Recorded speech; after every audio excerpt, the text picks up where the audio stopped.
ఆకలితో ఉన్న వాళ్ళకి అన్నదానాలు ఇప్పుడు కూడా దేశంలో ఈ మధ్య బాగా పెరిగినాయి కూడా, గుళ్ళ దగ్గర కానీ కొన్ని సెంటర్లో కానీ ఇట్లాగా కొంచెం ఎదవరకటితో పోల్చుకుంటే ఇప్పుడు చాలా వరకు కైండ్నెస్ పెరిగింది, అన్నదానాలు ఎక్కువగానే జరుగుతున్నాయి. కాకపోతే ఇది పేదలు తినగలుగుతారు కానీ అన్నదానం మంచి ఫుడ్డే పెడుతున్నారు. పేదలు అన్నదానం దగ్గరికి వెళ్ళి తినగలుగుతారు కానీ మధ్య తరగతికి మాత్రం అది సాధ్యం కాదు కదా. మధ్య తరగతి కూడా ఇప్పుడు అకస్మాత్తు సంక్షోభాలు ఫేస్ చేస్తున్నారు.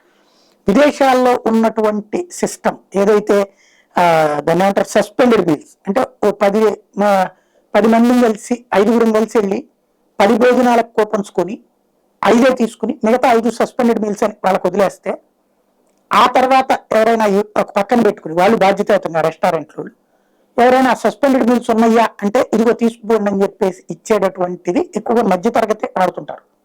పేదలు మధ్యతరగతి కూడా వాడుతూ ఉంటుంటారు. అలాంటిది ఇండియాలో వస్తే బెటర్ ఏమో. అమెరికా లాంటి చోట్ల జాబ్ లేకపోతే తినడానికి ఇట్లాంటి కొన్ని ఛాయిస్లు ఉన్నాయి. బట్ ఇండియాలో అట్లాంటిది ఏం లేదు. అయితే పేదోడిగా బతుకు, లేకపోతే బలిసినోడిగా బతుకు. మధ్యతరగతోడి బ్రతుకు నిత్య నరకం. ఆకలేసిందని చెప్పుకోలేం, అలాగని అప్పు చేసుకుని బ్రతక తప్పని రోజులు. భవిష్యత్తులో ఈ సస్పెండెడ్ మీల్స్ కాన్సెప్ట్ ఇండియాలో కూడా అన్ని రెస్టారెంట్లో స్టార్ట్ అయితే బాగుంటుందేమో.